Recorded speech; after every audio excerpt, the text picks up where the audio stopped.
Greetings, ladies and gentlemen, and welcome to this latest edition of Tales from Outer Space. And as always, I hope that you enjoy. Story number 1. Dragon Soul, written by British Tea Company. The Emperor wears the face of the dragon on his chest. What better way than to tell his enemies that he also rules a race of 500-ton lizards? There was a shrill, high-pitched screech of a tormented dragon that broke the peaceful morning of Asinya's red sky. Every moment of the screech was accompanied by a crunch of metal skin being bent and torn. The grievous wail lasted for many moments until all became silent. All across the valley, from those who sat all the way to the top and those who were a spitting distance of the fight, there was only silence. The human removed his spear from the eye of the beast, putting away quickly as molten liquid bubbled from the wound. His armor remained scorched by plasma and dirtied by rubble, though he remained fine. Discarding the shoulder cape which had been set aflame, the human circled the fallen dragon, watching its glowing red eyes slowly dim. Murmurings and whispers from the metal creatures occurred all around him. Dumbstruck, one of the dragons, who roosted closest to the duel, left his seat and examined his fallen brethren with care. The fallen dragon gave one last metallic croak before falling down completely. Without aid, it would die soon. No one would be willing to give it aid. If dragons could cheer, what could have occurred next would have been the closest thing to one. Thousands of roars that echoed throughout the atmosphere. Instead, there was only silence as the dragons looked at one another, occasionally shooting glances at the human. Morja Raja Zok Makai. With little warning, one of the spectators broke from his roost and lunged for the human. The human only as much as held up his hand, and the dragon was frozen in place by invisible bonds. With a snap of his fingers, the dragon in question was immolated by a maelstrom of fire, which even the metal scales of these creatures could not hope to ward off. It died a fiery death. An older and wiser specimen emerged from the ranks and approached the human, looking down upon it. The dragon's mouth opened to speak not the tongue of Visinia, but the language of the humans. In all of my centuries, I've never seen a Makai manage to defeat one of our own kind, even with their tools. Yet here I stand, confounded, at what I have just witnessed. You, Makai, have managed to defeat Valdrak in single combat. You defeat him without ships, bombs, or guns, but only a spear. There, Belame tried dishonorably to attack you. You killed him with about a wave of your hand. Human, we know that's what you are. Now, tell us why you come here. It was even larger surprise to the dragons that the human was capable of removing his helmet and still surviving in the atmosphere, which lacked oxygen. He was an aging man with dark hair that had begun to gray. His most striking feature was his violet eyes that almost had a glow to them. I am human, the drawl of the warrior said as he shouldered his spear. You are correct, that much, but there is something you didn't know. I am no ordinary human. Imbued within me is the power of the stars themselves, a power which Balaime has just experienced firsthand. A few nervous lizards glanced at the pile of ash which had once been a mighty dragon. I came here for 2 reasons. I came to conquer this world. I could have done so with armies and legions that would do my bidding. I could have bombed this world from space if I saw fit. Yet I knew something different. This is not a world of craven creatures who shy from conflict. No, this is a world of creatures who were born in conflict, bred in it, and have proudly sworn that battle would always be part of who they were. Do I describe you correctly, dragons? There was a chorus of nods and affirmation, both in human and dragon tongue.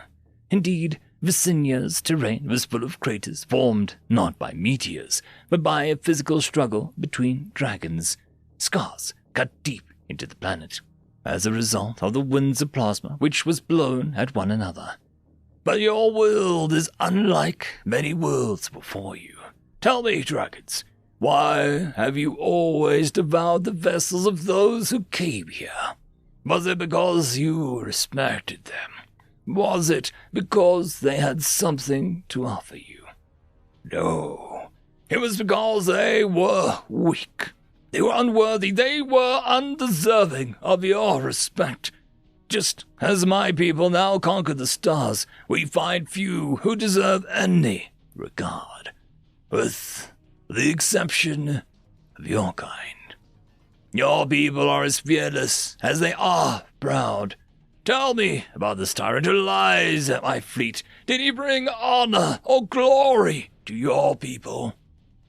The human was hit by a tidal wave of long-waited insults and disparagement, which none would dare to utter into the face of the Mad King.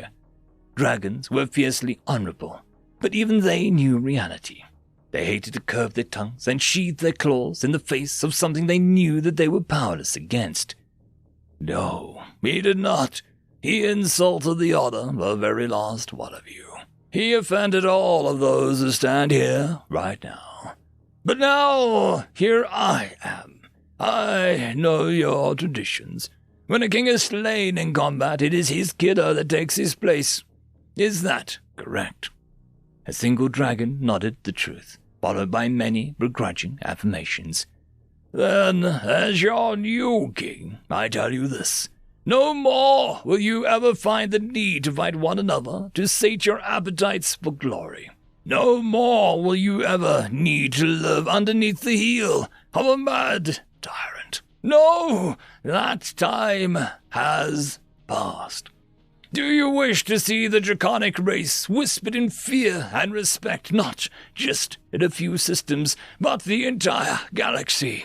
Do you wish for the universe to remember a race of power, a race which inspired awe?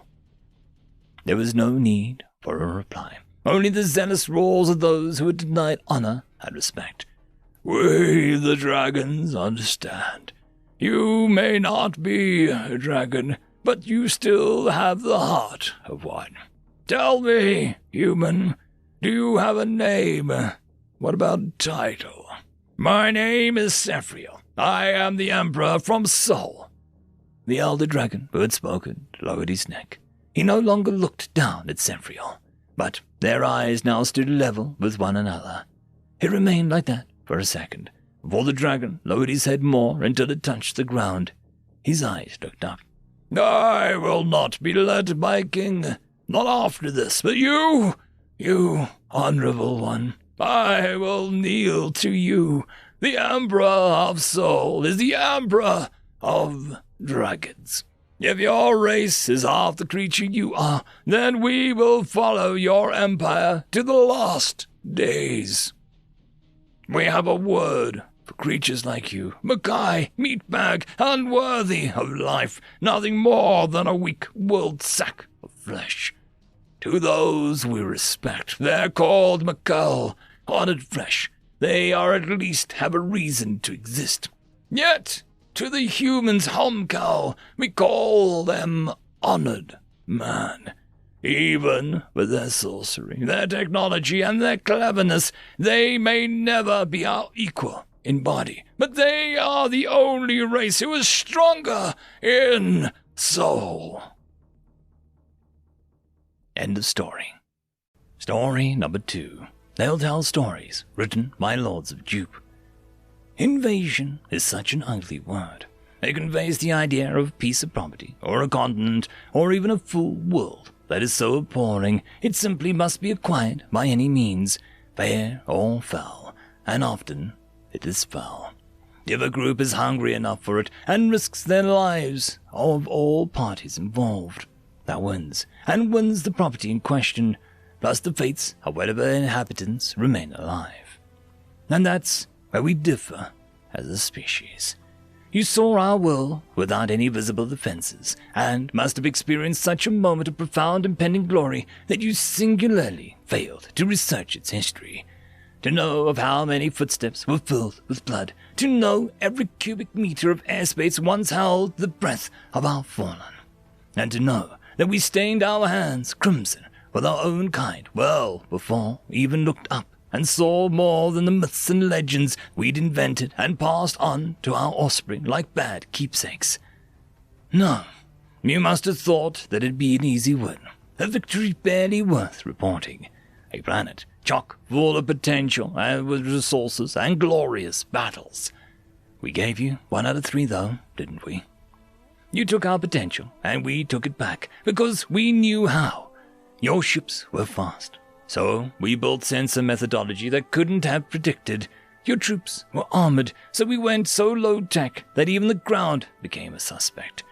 And you tried to steal our food, so we adapted to new diets and even starved so that we could starve you first and faster.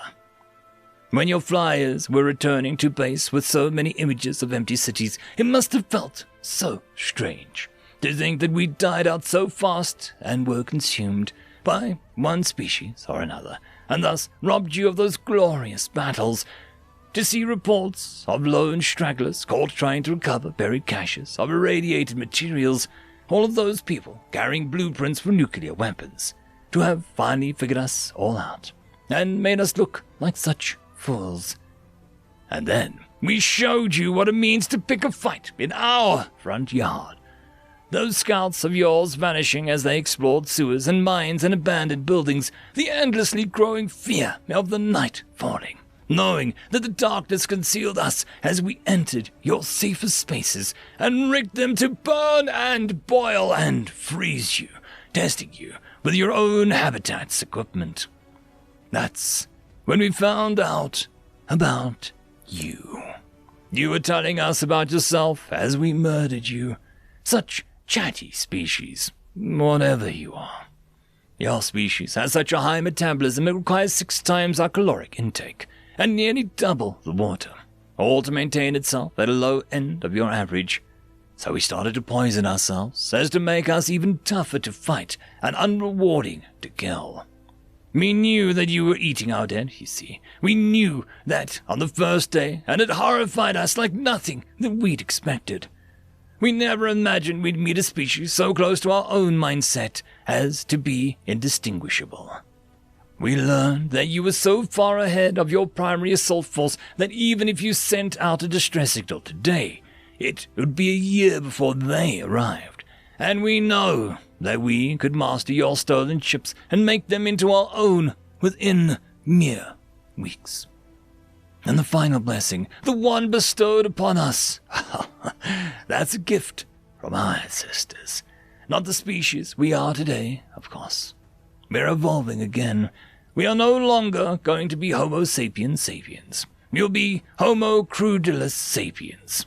The wise man is dead. The cruel, wise man is now. Once we ring the dinner bell, what you call reinforcements will arrive in a year.